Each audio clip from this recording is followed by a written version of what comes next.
Can you describe what was going on in Panama at the time? You know, at one time, Noriega was basically an ally. Well, that flipped. The guy's corrupt.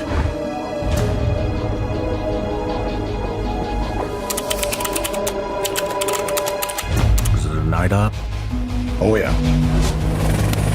I mean, this is your first real-world op. Yep. Hostage rescue mission in Panama.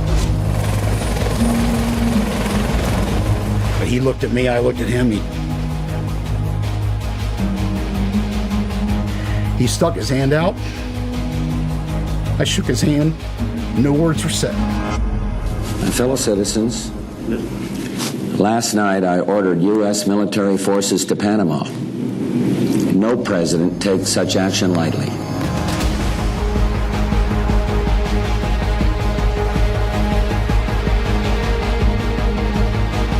You guys are following me, and people are like, why are you number one man? This is the most expendable guy. It's that simple.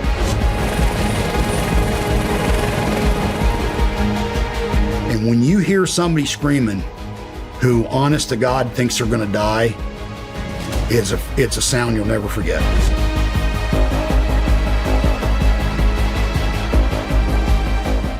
There was a guy, we heard it was a CIA guy, that was held in Panama.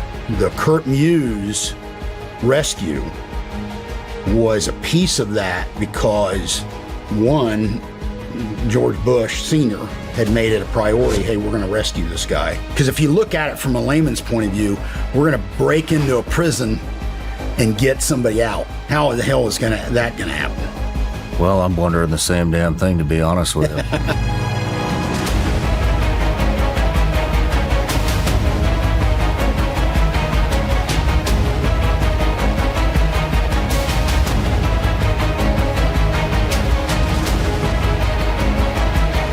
He was held in Mandela Prison, which was the premier prison in Panama City.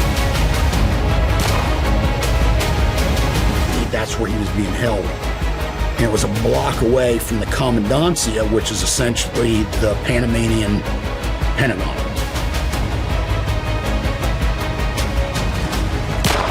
And we knew if we didn't get him at the beginning, he was going to be killed.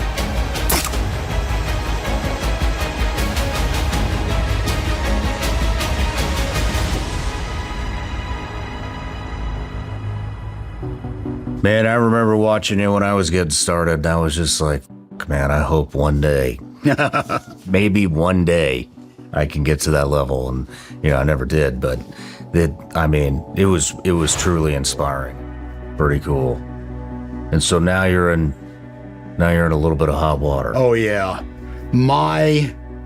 Can't talk a lot about it, but I want to talk about how it came about. Everything, that comes with firearms it led me down a pretty dangerous path. My greatest asset became my greatest weakness.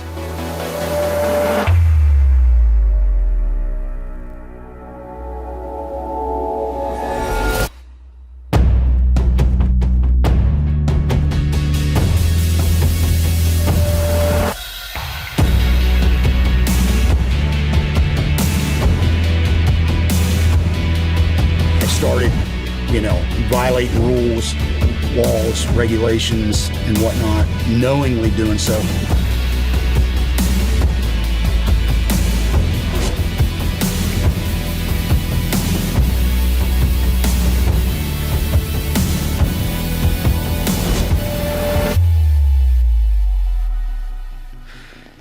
In order to feed this demon over here, I started doing stuff over here that I shouldn't have been doing. And knew it, but you know what? Felt like I'd never get caught. My attorney said, you most likely will not be sentenced in 2024. I go, really? He goes, no, I'm serious. Now he's saying you may not be sentenced till 2026 or even 2027. What happened? ATF rolled in the house. And it was a trickle-down effect from somebody else. And it's, like I said, it's still ongoing, it's still a sticky mess, so I can't really go into details. But it wasn't me specifically, it was a trickle-down. I remember reading about Yeah. I thought it was all, I was like, it's probably just some. No, it was real.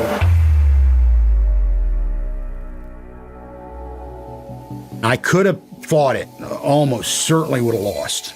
Said, Larry, it would cost you a tremendous amount of money. It was real. Unfortunately, too real.